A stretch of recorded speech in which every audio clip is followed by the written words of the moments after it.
Sejam bem-vindos ao meu canal.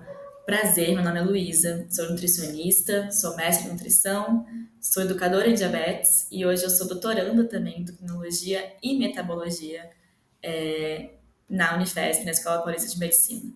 O meu intuito aqui é fazer uma série de vídeos relacionados ao diabetes gestacional, mas principalmente terapia nutricional, as recomendações nutricionais para o diabetes gestacional.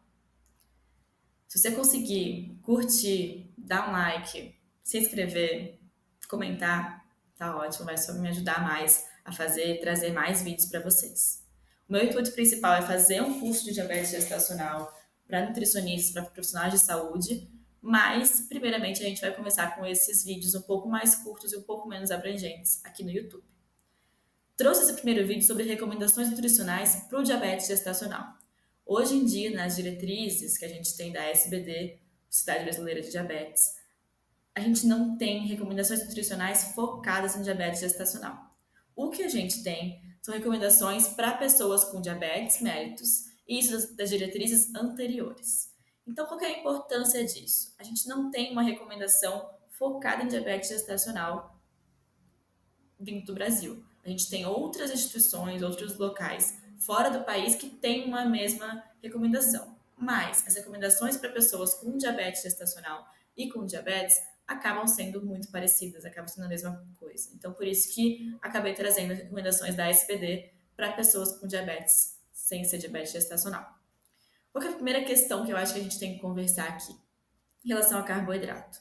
Carboidrato é o principal nutriente que vai impactar a glicemia, mas é o principal nutriente que também vai ser importante para a mãe, para o desenvolvimento do bebê, para o cérebro do bebezinho.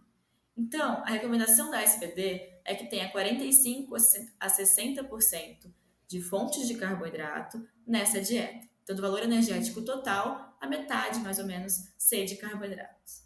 A gente tem alguns estudos falando sobre uma dieta low carb, uma dieta com menos quantidade de carboidrato. Então, o que se tem hoje em dia é que 37 a 70% não teria problema de desfecho materno-fetal desfavoráveis para a mãe e para o bebê. Então, carboidrato é um nutriente essencial e existe um mínimo de carboidrato que deve ser distribuído ao longo das refeições. E esse mínimo é de 180 gramas de carboidrato, que deve ser distribuído ao longo das refeições da mãe ao longo do dia. Em relação à sacarose, à frutose a SBD não recomenda, né, que são os alimentos ultraprocessados, que têm essa adição de xarope de milho, de frutose.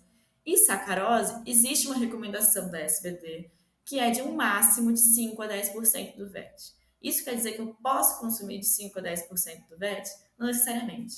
Então, eu, como nutricionista, eu prefiro deixar uma dieta com o menor teor possível e até dar uma restrição no açúcar. Se a gente pensar que numa hipoglicemia, o tratamento é tomar açúcar na hora para aumentar essa glicemia, por que a gente vai querer aumentar a glicemia de uma pessoa com diabetes gestacional para ter um pico de glicemia? Então não é interessante. Claro que quando a gente pensa numa diabetes gestacional compensada, que existe controle glicêmico, então, bom, sem nenhum problema, nenhuma alteração, uma vez ou outra vai tomar um café, vai num aniversário de uma criança, comer um docinho, um bolinho associado a outros nutrientes, não teria problema. Agora, diariamente, porque existe uma recomendação, não é exatamente assim, tá? Então, é uma coisa individual que a gente tem que pensar se essa gestante, ela tá com a diabetes gestacional compensada ou não, para ver uma orientação de que talvez seja melhor restringir, preferir alimentos zero adição de açúcar, preferir outras formas de alimentar esse paladar mais doce. Mas o ideal, então, é restringir um máximo ali de 5%, dependendo da gestante. Quando a gente pensa em diabetes gestacional, carboidrato é uma coisa das mais importantes e fibra alimentar. Então, na SBD, a gente tem um mínimo de 14 gramas por mil calorias ou um mínimo de 20 a 25 gramas de fibras. Essa quantidade deve ser seguida. Quem tem diabetes gestacional, deve ter um aumento dessa fibra alimentar.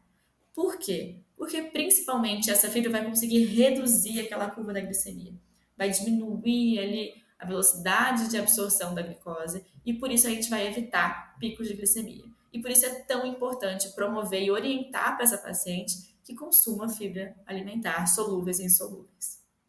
Em relação à gordura, a gente já sabe que A gordura saturada ela deve ser evitada em até 10% do valor energético total, restringir gordura trans e preferir fontes de gorduras monoinsaturadas e poliinsaturadas.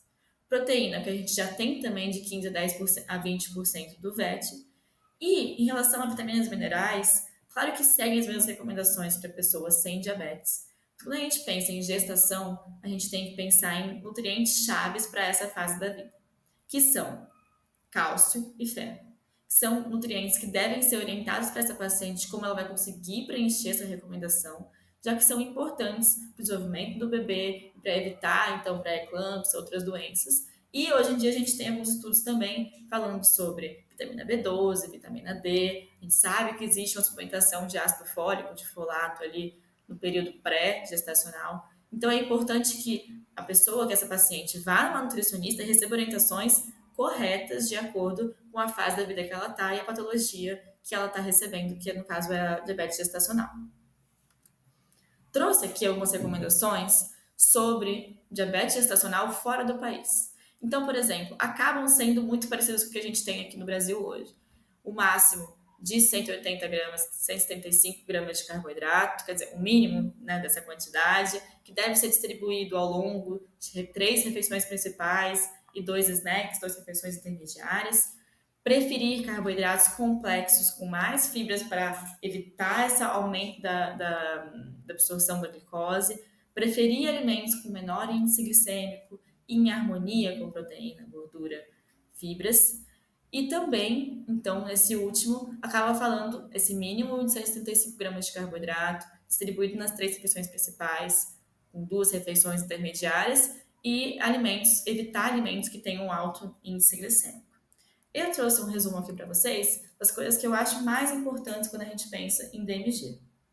Primeiro, fibra. Então, esse paciente tem que ser orientado a consumir fontes de fibra com maior quantidade de fibras, metade do prato de verduras, legumes, hortaliças, vegetais, para que haja uma velocidade da absorção da glicose diminuída. Açúcar simples, mas que a gente tem uma recomendação de que ele pode entrar na dieta ali menos de 5%, preferir alimentos com zero adição de açúcar e ainda mais assim, ter uma visão individual para pensar de acordo com cada gestante como que está o controle glicêmico dela, se pode ser tolerada uma quantidade mínima de açúcar.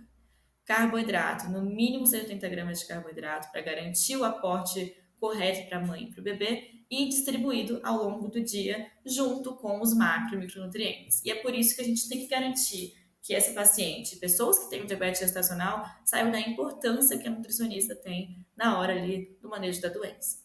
E por fim, eu trouxe o modelo do prato saudável, que eu acho que se você é nutricionista e não conhece o modelo do prato saudável, temos que repensar sobre isso. Mas eu acho que ele mimetiza um pouco sobre as recomendações que a gente tem para o DMG. Então, maior quantidade de fibras, quantidade de carboidratos e de proteína de forma adequada, sem nenhum terror nutricional, e pensando também não só na questão de fibras ou de índice glicêmico, de carboidratos complexos, mas um padrão alimentar como um todo. Então, evitar trazer algo como vilão ou como certinho, o carboidrato, por mais que vá impactar na alimentação, ele é um nutriente-chave, um nutriente importantíssimo para essa fase da vida. Bom, se você gostou, dá um like, compartilha, comenta, já me segue aqui para mais vídeos que eu pretendo trazer para esse canal. Muito obrigada!